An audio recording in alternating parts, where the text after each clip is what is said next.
മലയാള സിനിമയിലെ പ്രശസ്തയായ യുവനടിയെ തട്ടിക്കൊണ്ടുപോയി ഉപദ്രവിച്ച സംഭവം സിനിമാ പ്രവർത്തകരിൽ നിന്ന് മാത്രമല്ല കേരളത്തിലെ പൊതുസമൂഹത്തെ നടുക്കുകയും വലിയ പ്രതിഷേധത്തിന് ഇടവരുത്തുകയും ചെയ്തിരിക്കുന്നു.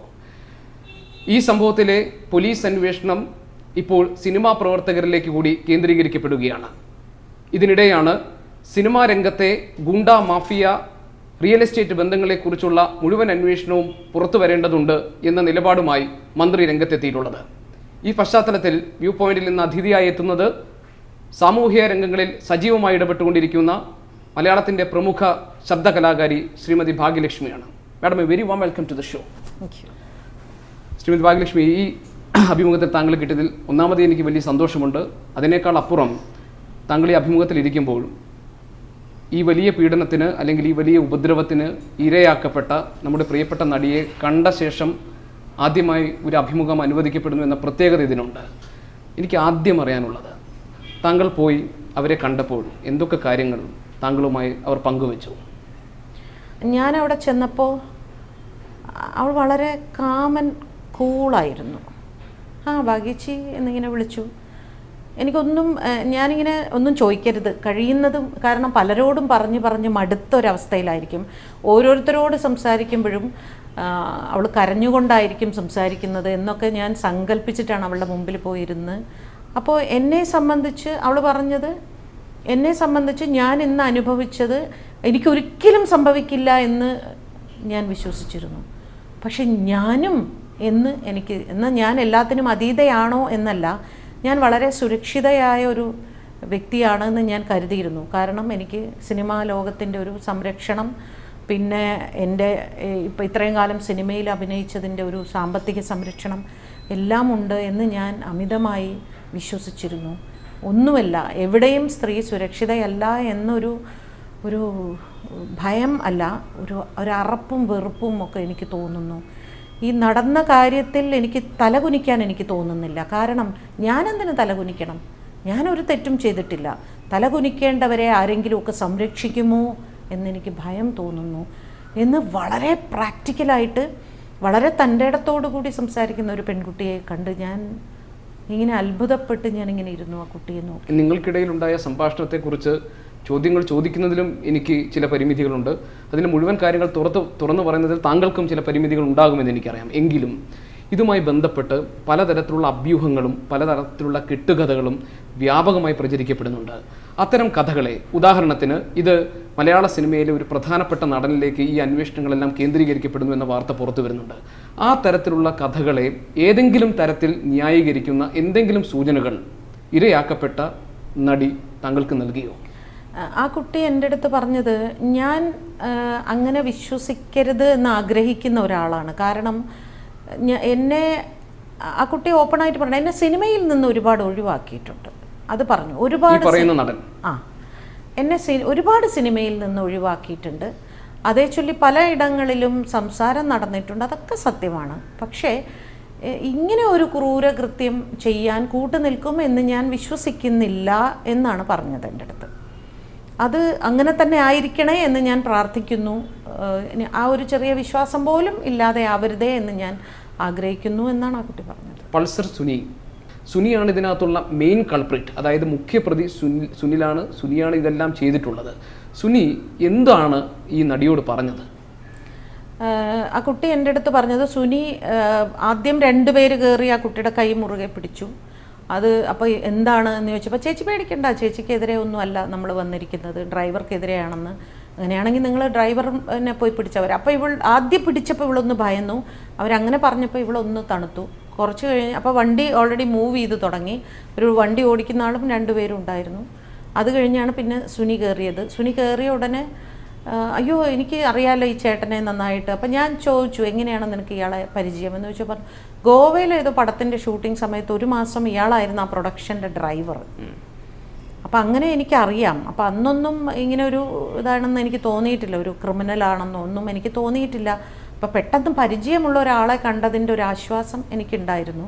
പക്ഷേ അയാൾ പറഞ്ഞു, ഞാൻ കൊട്ടേഷൻ കിട്ടിയിട്ട് വന്നിരിക്കുകയാണ് നിങ്ങൾക്കെതിരെ എന്ന് പറഞ്ഞു. അപ്പോൾ നിങ്ങളെ വളരെ മോശമായി ചിത്രീകരിച്ച് കൊടുക്കണം എന്നാണ് പറഞ്ഞിരിക്കുന്നതെന്നാണ് അത്രേ പറഞ്ഞത്. അപ്പോൾ ഇവള് പറഞ്ഞു ഞാൻ തന്നാൽ പോരെ ആ പൈസ, എന്നെ വെറുതെ വിട്ടുകൂടെ എന്ന് ചോദിച്ചു. അവൾ കരയുമൊക്കെ ചെയ്തു. അത്തരത്തിലുള്ള, എനിക്കത് ഒരുപാട് വിശദീകരിക്കാനും പറ്റില്ല, കാരണം അന്വേഷണത്തിലിരിക്കുന്നൊരു വിഷയമാണത്. ഒരുപാട് ഞാൻ അതിനെക്കുറിച്ച് ആധികാരികമായി പറയാൻ പാടില്ല. കാരണം എന്നോട് ആ കുട്ടി പറഞ്ഞു എന്ന് മാത്രമേ എനിക്ക് പറയാൻ പറ്റൂ. നാളെ വേണമെങ്കിൽ പറഞ്ഞില്ല എന്ന് പറഞ്ഞാലും എനിക്കൊന്നും ചെയ്യാൻ പറ്റില്ല. അതുകൊണ്ട് ഇതൊക്കെ തന്നെയാണ് നടന്നത്. പക്ഷേ എന്നെ സംബന്ധിച്ച് എനിക്ക് ആലോചിക്കും ഇപ്പോഴും പേടി. ആ 2 മണിക്കൂർ ആ പെൺകുട്ടി 2 മണിക്കൂർ നമ്മുടെ നഗര മധ്യത്തിൽ കൂടി ആ കുട്ടിയെ കൊണ്ട് സഞ്ചരിച്ചിരിക്കുന്നു ഈ വാഹനം. പലരും ചോദിക്കുന്ന പോലെ ഞാനും ചോദിച്ചു. ഈ ഇൻ്റർവ്യൂവിൽ നമുക്ക് കുറച്ചുകൂടെ അത് പറയാം. അല്ല, ഇപ്പോൾ കൂളിംഗ് പേപ്പർ ഒട്ടിക്കാൻ പാടില്ല എന്ന് നിയമമുണ്ടല്ലോ. അപ്പോൾ ആ വണ്ടിയിൽ കൂളിംഗ് പേപ്പറൊന്നും ഇല്ലായിരുന്നു, സൺഗ്ലാസ് ഫിലിമൊന്നും ഇല്ലായിരുന്നല്ലോ. അങ്ങനെയാണെങ്കിൽ ഇത് പുറത്തു പോകുന്നവർ കണ്ടു കാണില്ലേ? ഫേസ്ബുക്കിലൊക്കെ പലരും അത് ചോദിക്കുന്നുണ്ട്. ഇതേ ചോദ്യം ഞാൻ അവളോടും ചോദിച്ചു. അപ്പോൾ അവൾ പറഞ്ഞു, പരക്കം പായുന്ന വണ്ടികളാണ്, ഈ വണ്ടി ഒരിടത്ത് നിർത്താതെ ഓടിക്കൊണ്ടേയിരിക്കുകയാണ്. അപ്പോൾ ഒരാൾക്കും മറ്റേ വണ്ടിയിലൊന്നും കാരണം ഇത് ഏകദേശം 9:30-10 മണിയായി.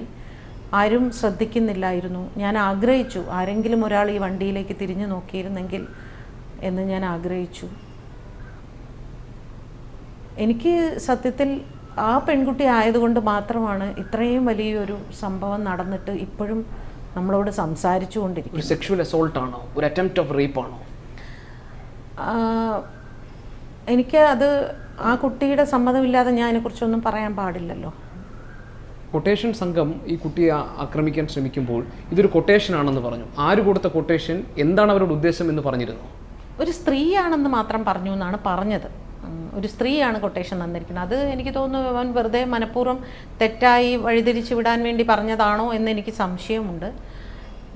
അതാണ് പറഞ്ഞത് എന്ന്. പക്ഷേ അവളുടെ ചോദ്യം ഇതാണ്, ആര് കൊട്ടേഷൻ കൊടുത്താലും എങ്ങനെ ഒരു മനുഷ്യന് ഇങ്ങനെ ക്രൂരമായി പെരുമാറാൻ സാധിക്കുന്നു? പണത്തിന് വേണ്ടിയാണെങ്കിൽ ആ പണം ഞാൻ കൊടുക്കുമായിരുന്നല്ലോ. പക്ഷെ എൻ്റെ ചോദ്യം, അതല്ലാത്ത കുട്ടിയാണെങ്കിൽ? പോലീസ് അന്വേഷണത്തിലും നിയമത്തിലും ഒന്നും വിശ്വാസമില്ല എന്ന് എന്തുകൊണ്ടാണ് അവർക്ക് തോന്നുന്നത്? അല്ല, നമ്മൾ ആ കുട്ടി പറയുന്ന, ചേച്ചി ഇത് കാലാകാലങ്ങളായിട്ട് കുറേ കേസുകളായില്ലേ നമ്മളിവിടെ കാണുന്നു.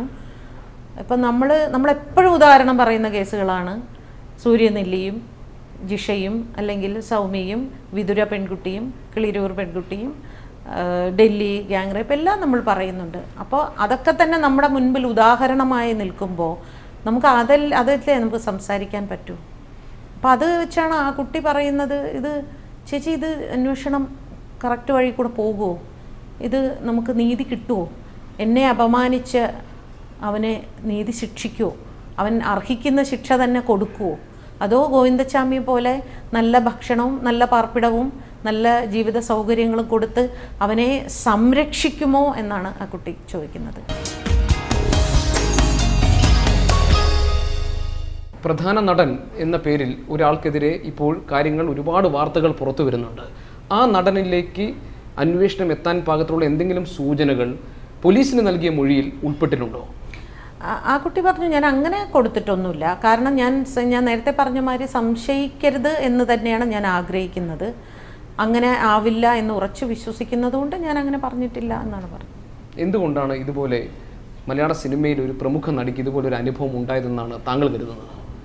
ഞങ്ങളുടെ സിനിമയിലുള്ള എല്ലാവരും വിചാരിക്കുന്നത് അവർ ഭയങ്കര ഹാപ്പിയാണ്, അവർ വളരെ സേഫാണ്, അവർ വളരെ മനോഹരമായ സുന്ദരമായ ലോകത്താണ് അവർ ജീവിക്കുന്നതെന്നാണ് സിനിമയിൽ എല്ലാവരും വിചാരിക്കുന്നത്. പക്ഷേ എപ്പോഴും ഒരു അപകടം പതിയിരിക്കുന്ന ഒരു അന്തരീക്ഷത്തിലാണ് ജീവിക്കുന്നത്. കാരണം ഒറ്റയ്ക്കുള്ള സഞ്ചാരം, ഒറ്റയ്ക്കുള്ള താമസം, അതിനെക്കുറിച്ച് ആരും ബോധവാന്മാരാവുന്നില്ല എന്നുള്ളതാണ്. പലപ്പോഴും സിനിമയുടെ തന്നെ ചർച്ചകളിൽ, അതായത് ഇപ്പോൾ ഡബ്ബിംഗ് തിയേറ്ററോ അല്ലെങ്കിൽ ഷൂട്ടിംഗ് സെറ്റിലൊക്കെ ഇരിക്കുമ്പോൾ സ്ത്രീകൾ പരസ്പരം പല നടികൾ സംസാരിക്കുന്നത് ഞാൻ കേട്ടിട്ടുണ്ട്.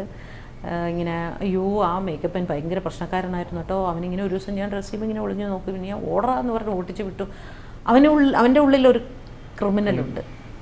പക്ഷേ ഇവരത് ആ സമയത്ത് ഇവർ വളരെ എന്താ പറയുക, വളരെ കെയർലെസ് ആയിട്ട് അതിനെ തള്ളിക്കളഞ്ഞു. അതൊക്കെ അപ്പപ്പം റിപ്പോർട്ട് ചെയ്യപ്പെടണമായിരുന്നു. അത്തരം കാര്യങ്ങളൊക്കെ അപ്പം തന്നെ അവനെ പിടിക്കണം. ഒരു പക്ഷേ പിടിച്ച് പ്രൊഡക്ഷനിൽ പ്രൊഡ്യൂസറോടോ പ്രൊഡക്ഷൻ എക്സിക്യൂട്ടീവിനോടോ പറഞ്ഞാൽ അവനെ പണിവിട്ട് പുറത്താക്കുകയാണ്. അപ്പോൾ ഒരു ക്രിമിനൽ സമൂഹത്തിൽ സഞ്ചരിക്കുന്നുണ്ട് അല്ലേ? അപ്പോൾ അതിനൊക്കെ ഉത്തരവാദി നമ്മളാണ്. ഈ സംഭവത്തിന് ശേഷം കൊച്ചിയിലും തിരുവനന്തപുരത്തും കോഴിക്കോടും നടന്നിട്ടുള്ള പ്രതിഷേധ ഐക്യദാർഢ്യ കൂട്ടായ്മകൾ സിനിമാ മേഖലയിൽ നിന്നുള്ളവരുടെ അതിൽ വളരെ ചെറിയ ചില ശബ്ദങ്ങൾ വേറിട്ട് നിന്നു. അതിലൊന്നായിരുന്നു താങ്കളുടേത്. താങ്കൾ പറഞ്ഞത് ഈ പ്രശ്നങ്ങളുടെയൊക്കെ അടിസ്ഥാനത്തിൽ സ്ത്രീ എത്രത്തോളം സുരക്ഷിതയാണ് എന്ന ചോദ്യം സമൂഹത്തിൽ ഉയർന്നു വരുന്നു. രണ്ടാമതായി ചലച്ചിത്ര പ്രവർത്തകരുടെ കാര്യത്തിൽ അവർക്ക് സുരക്ഷിതമായി യാത്ര ചെയ്യാനുള്ള സൗകര്യങ്ങൾ ഉണ്ടാകുന്നുണ്ടോ എന്ന കാര്യം പരിശോധിക്കപ്പെടണം. ഈ പർട്ടിക്കുലർ സംഭവത്തിനും താങ്കൾ പറഞ്ഞത് പുറത്തു നിന്നും, അതായത് ഒരു ഗുണ്ടാ മാഫിയ സംഘങ്ങളുടെ ഇടപെടൽ ഇതിലുണ്ടായിട്ടുണ്ടെന്നാണ്. സ്വാഭാവികമായും അന്വേഷണം ആ നിലയ്ക്കായിരുന്നു ആ സന്ദർഭങ്ങളിൽ പോയിരുന്നത്. പക്ഷെ അതിനുശേഷം മഞ്ജു വാര്യരുടെ ഒരു പ്രതികരണം പുറത്തു വന്നു.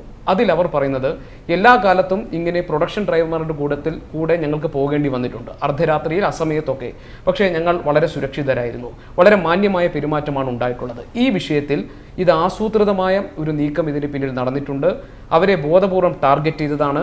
ഗുണ്ടാ മാഫിയ സംഘങ്ങളുമായി ബന്ധമുള്ള ചിലർ സിനിമയിൽ നിന്ന് തന്നെ ഉണ്ടാകാം എന്ന സൂചനയാണ് അവർ നൽകിയത്. നിങ്ങൾ രണ്ടുപേരും രണ്ട് തരത്തിലാണ് ഈ വിഷയത്തെ സമീപിച്ചത്.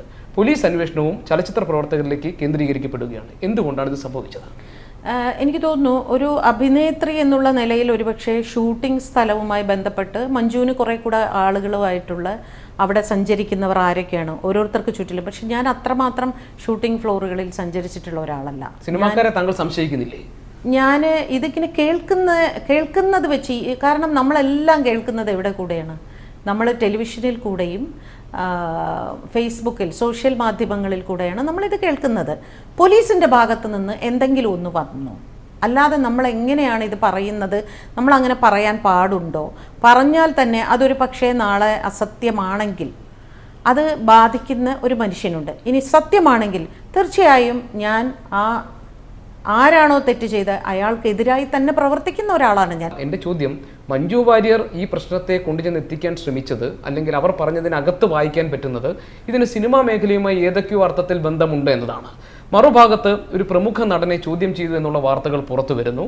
അവരുടെ ആദ്യ ഭാര്യയുടെ സുഹൃത്തുക്കളായിരുന്നു ഇവരെന്നും അവരെല്ലാം ഒരുമിച്ചൊരു റിയൽ എസ്റ്റേറ്റ് ബിസിനസ്സിൽ ഉണ്ടായിരുന്നുവെന്നും പിന്നീട് ഇവരെല്ലാം വേർപിരിയുകയും പ്രശ്നങ്ങൾ ഉണ്ടാവുകയും ചെയ്തപ്പോൾ, കുടുംബ ബന്ധങ്ങളിൽ അസ്വാരസ്യങ്ങൾ ഉണ്ടായപ്പോൾ ആ പ്രശ്നങ്ങളിൽ ഈ നടി, ഇരയാക്കപ്പെട്ട നടി ഇടപെടുകയും തുടർന്ന് അവർക്കിടയിൽ വിള്ളലുകൾ ഉണ്ടാവുകയും പണവുമായി ബന്ധപ്പെട്ട ചില പ്രശ്നങ്ങളിൽ അതിൻ്റെ ഭാഗമായി ഒരു പ്രതികാര നടപടി എന്ന നിലയിൽ അവരെ സിനിമയിൽ നിന്ന് മാറ്റി നിർത്താൻ ഈ പ്രമുഖ നടൻ ഇടപെട്ടു എന്നതുമാണ്. ഇതേക്കുറിച്ചുള്ള എന്തെങ്കിലും കഥകൾ ശ്രീമതി ഭാഗ്യലക്ഷ്മിക്ക് അറിയാമോ? എനിക്ക് ഇത് അറിയാം. അതായത് ഇവർ തമ്മിലുള്ള ഒരു ദാമ്പത്യ പ്രശ്നത്തിൽ ഒരുപാട് പേര് ഞാനൊക്കെ ഉണ്ട്, ആ ഹിറ്റ് ലിസ്റ്റിൽ ഞാനൊക്കെ ഉണ്ട്. ഗീതു മോഹൻദാസ് ഉണ്ടായിരുന്നു, സംയുക്ത ഉണ്ടായിരുന്നു. കാരണം മഞ്ജുവിൻ്റെ ഏറ്റവും അടുത്ത സുഹൃത്തുക്കൾ എന്ന് പറയുന്നവരെല്ലാം തന്നെ ആ ലിസ്റ്റിലുണ്ടായിരുന്നല്ലോ. അവരുടെ കുടുംബ ബന്ധങ്ങളെ കുറിച്ചുള്ള കഥകൾ അറിയാമോ? അതിന് പിന്നിലുള്ള കഥകൾ? അവരുടെ കുടുംബത്തിലുണ്ടായ ഇത്തരം ചർച്ചകളൊക്കെ ഞാനും കേട്ടിരുന്നു.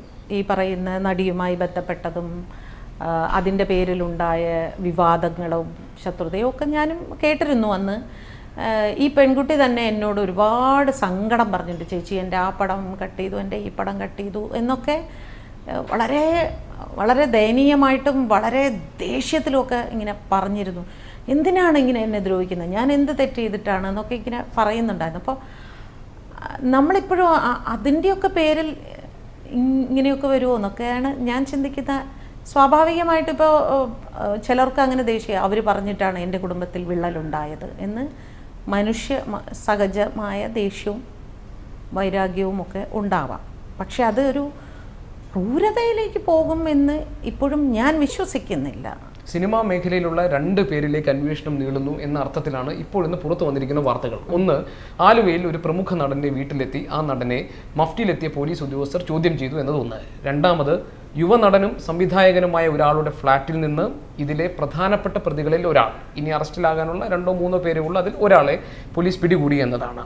ഇതെല്ലാം സിനിമാ മേഖലയ്ക്കകത്തേക്ക് തന്നെയാണ് ഇതിൻ്റെ മുഴുവൻ സൂചനകളും നീളുന്നത് എന്നല്ലേ ഇതിൽ നിന്ന് അർത്ഥമാക്കേണ്ടത്? ഇപ്പോൾ പരിപൂർണമായിട്ടും എറണാകുളത്താണ് സിനിമ. എറണാകുളത്താണ് ഏറ്റവും അധികം ഒരുതരം മാഫിയ ലെവലിലേക്ക്, മയക്കുമരുന്ന് മാഫിയ അങ്ങനെ ഒരു ലെവലിലേക്ക്, അത് എല്ലാവർക്കും അറിയാവുന്ന ഒരു കാര്യം, അതിൽ രഹസ്യമൊന്നുമില്ല. അപ്പോൾ ഇതിൻ്റെ ഇടയ്ക്ക് അഭിനയിക്കാൻ എന്ന വ്യാജേന അല്ലെങ്കിൽ നിർമ്മാതാവ് എന്ന വ്യാജേന ഇത്തരം ചില വിഷയങ്ങൾ കടന്നുകൂടുന്നുണ്ട് എന്നുള്ളത് സത്യമാണ്. അപ്പോൾ അവരുടെ ലക്ഷ്യം എന്ന് പറയുന്നത് ഇത്തരം ആളുകളുമായി കൂടുതൽ ബന്ധം സ്ഥാപിക്കുകയും അതുവഴി അവർക്ക് ചെയ്തു കൊടുക്കേണ്ട ചില സഹായങ്ങൾ ചെയ്തു കൊടുക്കും. അത്തരം കഥകളൊക്കെ ഞാനും കുറേ കാലമായിട്ട് കേൾക്കുന്നുണ്ട്. ആലുവയിലെ പ്രമുഖ നടൻ എന്ന് പറഞ്ഞപ്പോൾ അതിനുശേഷം പുറത്തു വന്നൊരു പ്രതികരണം ദിലീപിൻ്റെതായിരുന്നു. അദ്ദേഹം പറഞ്ഞിട്ടുള്ളത് ആ നടൻ ഞാനല്ല, എന്നെ ബോധപൂർവം ഇതിലേക്ക് വലിച്ചിഴയ്ക്കാൻ വേണ്ടിയുള്ള ശ്രമങ്ങൾ നടക്കുന്നു, മാധ്യമങ്ങൾ ഈ വാർത്തയെല്ലാം വളച്ചുകെട്ടി കാര്യങ്ങൾ തെറ്റായി അവതരിപ്പിക്കുന്നു എന്നാണ്. അങ്ങനെയാണോ ശ്രീമതി ഭാഗ്യലക്ഷ്മിയും ഈ വിഷയത്തെ കാണുന്നത്? ഞാൻ ഈ പെൺകുട്ടിയുടെ അടുത്ത് സംസാരിച്ചുകൊണ്ടിരുന്നപ്പോൾ പെൺകുട്ടി എന്നോട് പറഞ്ഞാണ്, ചേച്ചി നടന്നത് ഒന്നുമല്ല, വേറെ എന്തൊക്കെയോ ആണല്ലോ മാധ്യമങ്ങൾ ചർച്ച ചെയ്യുന്നത്, എങ്ങനെയാണ് എല്ലാ ഊഹങ്ങളായിട്ട് പറയുന്നത്. അതായത് എൻ്റെ ഈ വിഷയത്തിൽ ഞാൻ കാറിൽ സഞ്ചരിച്ചപ്പോൾ മുതൽ നടന്ന കാര്യങ്ങളെല്ലാം വേറെ എന്തൊക്കെയോ ആണ് മാധ്യമങ്ങൾ പറയുന്നത്. അപ്പം നമുക്ക് ആകെ കൺഫ്യൂഷൻ. മാധ്യമങ്ങൾ ഏതാണ് സത്യം പറയുന്നത്, ഏതാണ് നുണ പറയുന്നത്? എന്തിനാണ് ഒരു പെൺകുട്ടിയെ ഒരു ആവശ്യമില്ലാതെ ഒരു ഡ്രൈവറുമായി വളരെ മോശമായി കൂട്ടിയിണക്കി സംസാരിക്കുന്ന മാധ്യമം? അപ്പം നമ്മൾ മാധ്യമത്തെ വിശ്വസിക്കണം? ഡ്രൈവറും പെൺകുട്ടിയും തമ്മിൽ എന്താണ് ബന്ധം എന്ന് അറിയേണ്ടിയിരിക്കുന്നു എന്നൊരു നികൃഷ്ടമായി ഒരു വാക്ക് എങ്ങനെയാണ് ഒരു മാധ്യമത്തിന് പറയാൻ സാധിക്കുന്നത്? നമ്മളെങ്ങനെയാണ് മാധ്യമത്തെ വിശ്വസിക്കേണ്ടത്? എല്ലാ മാധ്യമങ്ങളും ഒരുപോലെ തെറ്റായി റിപ്പോർട്ട് ചെയ്യുന്നു എന്നാണോ ഈ ഇരയാക്കപ്പെട്ട നടി പറഞ്ഞത്? പല മാധ്യമങ്ങളിലും സംസാരിക്കുന്നതെല്ലാം വളരെ തെറ്റായിട്ടാണ് സംസാരിക്കുന്നത്. അതുകൊണ്ട് തന്നെ എനിക്ക് മാധ്യമങ്ങളോട് സംസാരിക്കാൻ ഭയമാവുന്നു എന്നാണ് പറഞ്ഞത്. ഞാൻ അതുകൊണ്ട് എനിക്ക് എനിക്ക് എനിക്ക് എല്ലാവരിലും ഉള്ള വിശ്വാസവും നഷ്ടപ്പെടുന്നു എന്ന് പറയും. ദിലീപിന് എന്തുകൊണ്ടായിരിക്കാം അത് ഞാനല്ല എന്ന് പറയേണ്ടി വന്നത്? അത് വളരെ സിമ്പിളാണ്. കാരണം നമ്മൾ പിന്നെ ഒരു യുവനടൻ അല്ലെങ്കിൽ ആലുവ കേന്ദ്രീകരിച്ചൊരു യുവനടൻ എന്ന് നമ്മളിങ്ങനെ വളരെ ഗോപ്യമായിട്ട് പറയുമ്പോൾ വ്യക്തമായിട്ട് അയാളുടെ ഫോട്ടോ ഇട്ടിട്ട് ഇങ്ങനെ സോഷ്യൽ മീഡിയയിൽ ഇങ്ങനെ പ്രചരണം നടത്തുന്നു, വാട്സപ്പിലൊക്കെ ഇങ്ങനെ വരുന്നുണ്ട് ഈ ഫോട്ടോ ഇട്ടിട്ട്. ഇയാൾ എൻ്റെ സുഹൃത്തേ അല്ല എന്ന് പറഞ്ഞ് കെട്ടിപ്പിടിച്ചിരിക്കുന്നത്, പക്ഷെ അത് വേറെ ആരുടെയോ ഫോട്ടോ ആണ്, യഥാർത്ഥത്തിൽ സുനിയുടെ ഫോട്ടോ അല്ല. അപ്പോൾ അദ്ദേഹത്തിന് മനസ്സിലായി, അദ്ദേഹത്തിൻ്റെ ഫോട്ടോ ഇട്ടിട്ട് ടാർഗറ്റ് ആണ് അത് എനിക്കെതിരെയാണ് എന്ന് മനസ്സിലായപ്പോൾ അത് ഞാനല്ല എന്ന് പറഞ്ഞതാണ്. ഞാൻ ഒരിക്കലും ആരെയും സേവ് ചെയ്തുകൊണ്ട് സംസാരിക്കുന്നതല്ല. ഞാൻ ആഗ്രഹിക്കുന്നു, ദൈവമേ നമ്മുടെ വീട്ടിലുള്ള ഒരാളായിരിക്കരുതേ എന്ന ആഗ്രഹത്തിൻ്റെ പേരിലാണ് ഞാൻ ഇങ്ങനെ ഒരു പ്രൊട്ടക്റ്റ് ചെയ്ത് സംസാരിക്കുന്നത്. ഏതായാലും ദിലീപിനെ പോലെ ഒരു ജനപ്രിയ നടനെ ടാർഗറ്റ് ചെയ്യേണ്ട ആവശ്യം നിലവിലെ സാഹചര്യത്തിൽ മാധ്യമങ്ങൾക്ക് ഏതായാലും ഇല്ല. അങ്ങനെയാണെങ്കിൽ ദിലീപ് തന്നെ പറഞ്ഞതായി അറിഞ്ഞത് സിനിമാ രംഗത്തുള്ളവരുടെ കുടിപ്പക തീർക്കാൻ വേണ്ടി ബോധപൂർവം അദ്ദേഹത്തെ വലിച്ചിഴയ്ക്കുന്നു എന്നാണ്. അങ്ങനെ ശത്രുക്കളുടെ ഒരു വലിയ വിഭാഗം ദിലീപിനെതിരെ പ്രവർത്തിക്കുന്നുണ്ടോ സിനിമയിൽ? എനിക്കതിനെക്കുറിച്ച് അറിയില്ല. അറിയാത്തൊരു കാര്യം ഞാൻ പറയില്ല. ഇതിനുശേഷം വന്നിട്ടുള്ള പ്രധാനപ്പെട്ട 2 പ്രതികരണങ്ങൾ, ഒന്ന് KB ഗണേഷ് കുമാർ MLA-യുടേതാണ്. ഇതിലും വലിയ സംഭവങ്ങൾ നടക്കുന്നുണ്ട് സിനിമയിൽ. ഇതിനു മുൻപും പല നടിമാർക്കും സമാന സ്വഭാവത്തിലുള്ള അനുഭവങ്ങൾ ഉണ്ടായിട്ടുണ്ട്. ഇനി വേണമെങ്കിൽ ഞാൻ ആ ആളുകളുടെ പേരുകളും മറ്റു വിവരങ്ങളും നൽകാമെന്നാണ്. മന്ത്രി AK ബാലൻ്റെ പ്രതികരണമാണ് രണ്ടാമതായി വന്നത്. ചില അനഭിലഷണീയമായ കാര്യങ്ങൾ സിനിമയിൽ നടക്കുന്നുണ്ട്, അത് വേരോടുകൂടി പിഴുതെറിയാൻ ഇടപെടലുണ്ടാകുമെന്നാണ്. അത്ര മോശമായ കാര്യങ്ങൾ നടക്കുന്ന ഇടമാണോ മലയാളത്തിലെ സിനിമാ ലോകം? മന്ത്രി പറഞ്ഞതെന്ന് വെച്ചാൽ, സത്യം പറഞ്ഞാൽ നമ്മുടെ മന്ത്രിക്ക് സിനിമ എന്താണെന്ന് തന്നെ പിടികിട്ടി വരുന്നേ ഉള്ളൂ. അതുകൊണ്ട് ഇതാരൊക്കെയോ പറഞ്ഞു കേട്ടിട്ടാണ് മന്ത്രി അങ്ങനെ ഒരു പ്രസ്താവന ഇറക്കുന്നത്. പിന്നെ ഗണേഷ് കുമാറിൻ്റെ ഒരു കാര്യം ഞാൻ പറയാം. ഇപ്പോൾ 2 ദിവസം മുമ്പത്തെ ഒരു വാർത്തയിൽ ഗണേഷ് കുമാർ പറഞ്ഞു 2 ദിവസത്തിനുള്ളിൽ ഈ സുനിയെ ഉറപ്പായിട്ട് പിടിക്കും. അതെങ്ങനെയാണ് ഇത്ര നിശ്ചയമായിട്ട് പറയുന്നത്? അപ്പോൾ എവിടെയുള്ളതെന്ന് അറിയാമോ? എങ്ങനെയാണ് അവരത് പറയുന്നത്? അങ്ങനെയാണെങ്കിൽ എന്തിനാ 2 ദിവസം? ആ സെക്കൻഡ് തന്നെ പിടിച്ചൂടെ? അപ്പോൾ നമുക്കെന്തോ അറിയാം ഇന്നടത്തുണ്ടെന്ന്.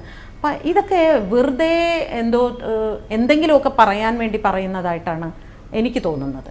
ഈ സംഭവങ്ങളെല്ലാം അവർ ശ്രീമതി ഭാഗ്യലക്ഷ്മിയോട് വിശദീകരിച്ചു എന്നാണ് ഞാൻ മനസ്സിലാക്കുന്നത്. മുഴുവൻ സംഭവങ്ങളും സ്ത്രീ എന്ന നിലയിൽ, ഈ രംഗത്ത് പ്രവർത്തിക്കുന്ന വർഷകാലങ്ങളായി പ്രവർത്തിക്കുന്ന ഒരു വ്യക്തി എന്ന നിലയിൽ എന്താണ് താങ്കൾക്ക് അത് കേട്ടപ്പോൾ തോന്നിയത്? ഞാൻ യഥാർത്ഥത്തിൽ ഞാൻ പറഞ്ഞല്ലോ, എനിക്ക് ഇത് ആലോചിക്കുമ്പോൾ ഒരുപക്ഷെ ഞാൻ കുറച്ച് കൂടുതൽ ഇമോഷണലാവുന്ന ഒരാളാണ്.